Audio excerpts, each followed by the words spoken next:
perkenalkan, nama saya Muhammad Rida Safiullah dari jurusan Sistem Informasi Fakultas Ilmu Komputer Universitas Esa Unggul. Di sini saya akan menjelaskan sebuah perkembangan teknologi yang akan menjadi sebuah mendominasi rakyat dunia, terutama tempat tinggal saya yaitu Indonesia. Sebenarnya ini adalah tugas mata kuliah Bahasa Indonesia untuk pertemuan yang kelima, yaitu tugasnya adalah membuat sebuah gaya bicara untuk tugasnya. Kemudian sesuai jurusan masing-masing apa yang akan disampaikan untuk tugasnya. Dan kemudian saya memilih peradaban teknologi informasi dari zaman dulu hingga ke zaman sekarang, yaitu yang pertama adalah penggunaan teknologi informasi pada suatu sistem informasi mulai berkembang sekitar tahun 1960-an. Pada periode tersebut, sistem informasi yang digunakan masih sangat terbatas. Hal ini disebabkan teknologi perangkat keras maupun perangkat lunak masih sangat jauh jika dibandingkan dengan kondisi sekarang. Tujuan utama sistem informasi pada saat itu adalah untuk melakukan otomatisasi proses bisnis yang berjalan pada sebuah organisasi. Pada periode sekitar tahun 1970-an, sistem informasi sudah lebih berkembang. Perkembangan sistem informasi saat itu didominasi dari sudut pandang data. Teknologi basis data saat itu berkembang cukup pesat. Jadi fokus utama sistem informasi saat itu adalah penyimpanan dan pengaksesan sebuah data. Pada saat itu, sistem informasi biasanya masih digunakan pada suatu bagian organisasi, khususnya bagian keuangan. Pada periode tersebut, pada tahun 1980-an, sistem informasi berkembang lebih ke arah CSCW atau apalah itu, kemudian singkatnya itu adalah Computer Support Cooperative Work. CSCW adalah aplikasi yang mendukung kerjasama dalam sebuah organisasi, misalnya pemanfaatan sebuah email, dokumen editor, dan lain-lain. Pada periode ini, sistem informasi mulai mengarah ke bentuk client server. Selain itu, pada periode ini pemanfaatan sistem informasi sudah mulai bertambah luas. Sistem informasi sudah dimanfaatkan pada bermacam-macam bagian ke organisasi, misalnya bagian keuangan, sumber daya manusia atau SDM, pemasaran atau e-commerce, dan lain-lain. Pada tahun 1990-an, e-commerce dulu belum ada ya. Pada tahun 1990-an, internet berkembang sangat cepat. Perkembangan tersebut juga mendorong perkembangan sistem informasi. Sistem informasi mulai dimanfaatkan teknologi internet maupun teknologi web. Pada saat itu, usaha untuk membuat suatu sistem informasi yang terintegrasi untuk seluruh organisasi sudah mulai dilakukan. Perusahaan-perusahaan perangkat lunak besar di dunia juga mulai mengembangkan sistem informasi yang disesuaikan dengan best practice yang ada. Misalkan aplikasi ERP atau Enterprise Resource Planning atau CRM, Customer Relationship Management. Adapun juga SCM, Supply Chain Management, dan juga lain-lain. Kemudian pada tahun 2000-an, sistem informasi berkembang semakin pesat. Perkembangan ini didorong dengan semakin berkembangnya teknologi internet dengan kapasitas semakin besar dan harga yang semakin murah.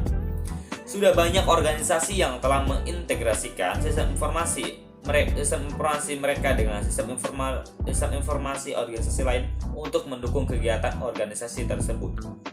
Pemanfaatan sistem informasi dan teknologi informasi ada beberapa banyak ya bidangnya, seperti yang telah saya katakan sebelumnya bahwa sistem atau teknologi informasi yang saling berkaitan memiliki kunci penting bagi peradaban umat manusia. Sekarang, setiap orang makin banyak yang memanfaatkan teknologi disebabkan bidang untuk meningkatkan efisiensi, efektivitas, dan juga meningkatkan pendapatan. Maka dari itu, kita akan membahas manfaatan sistem atau teknologi informasi. Yang pertama, bidang bisnis dan ekonomi. Dengan memanfaatkan IT atau ilmu teknologi sebuah informasi untuk bisnis akan memberikan dampak yang sangat besar untuk keberlangsungan hidup perusahaan di dunia ini.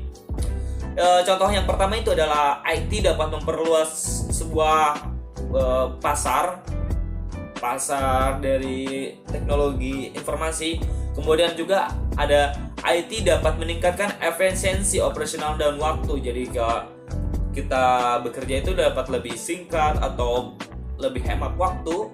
Kemudian juga IT dapat mengurangi biaya produksi dan operasional. IT dapat memberikan uang keunggulan kompetitif. IT dapat memberikan peluang yang bisnis yang baru. Adapun juga yang paling kita gunakan atau sering digunakan oleh masyarakat sekarang adalah e-commerce atau online shop. Ini sangat mendominasi sekali bisnisnya.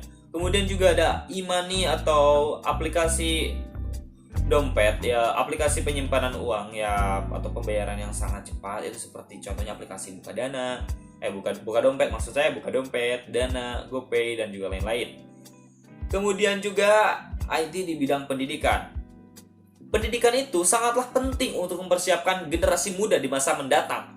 Mengedukasi generasi muda lah kunci keberhasilan. Maka dari itu banyak sekolah yang memanfaatkan teknologi untuk menunjang para muridnya. Contohnya adalah aplikasi atau website e-library, ada juga e-learning yang sering digunakan oleh mahasiswa. Kemudian juga virtual class dan internet yang akan membantu tugas murid tentunya. Kemudian yang ketiga ada di bidang politik.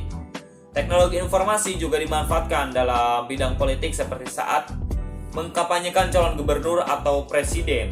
Dan pada saat pemilihan presiden itu menggunakan teknologi informasi digunakan untuk mendata calon pemilih baik yang berada di dalam ataupun di luar negeri. Seperti pemilihan online.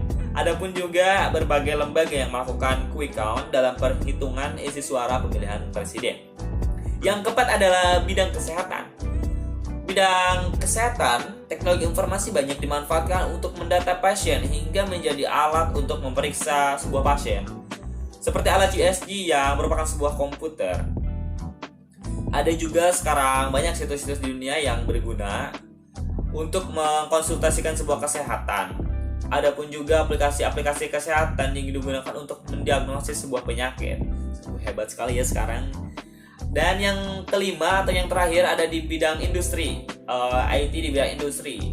Contohnya adalah teknologi informasi sangat akan membantu operasional sebuah pabrik seperti absensi elektronik, mesin-mesin pekerja, distribusi hingga penggajian para pekerja itu bisa menggunakan sekarang teknologi informasi ya, menggunakan ilmu teknologi.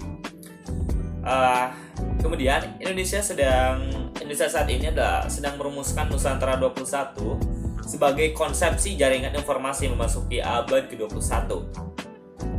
Nusantara 21 dikonsepsikan sebagai jaringan dan sistem informasi Nusantara memasuki abad 21 di mana seluruh ibu kota kecamatan akan mampu mengakses jaringan dan sistem informasi nasional dan bahkan juga global. Nusantara 21 akan terdiri dari jaringan Superhighway Information yang lingkar Jawa, adapun juga lingkar Sumatera dan lingkar Kalimantan. Kepulauan dengan kota-kota besar akan menjadi kota multimedia. Pada saat itu diharapkan sudah berkembang aplikasi-aplikasi pendidikan, kesehatan, iptek, perdagangan, pariwisata, layanan umum, pemerintahan, dan juga lain-lain. Sangat mendominasi sekali ya sekarang ilmu teknologi informasi. Makanya dari itu saya mengambil sebuah jurusan saya informasi. Cukup sekian dari saya, Muhammad Rizal Safiullah, dari jurusan informasi Fakultas Ilmu Komputer, untuk melengkapi tugas ibu yang terhormat, ibunya. Saya undur diri. Wassalamualaikum warahmatullahi wabarakatuh. Goodbye. See you.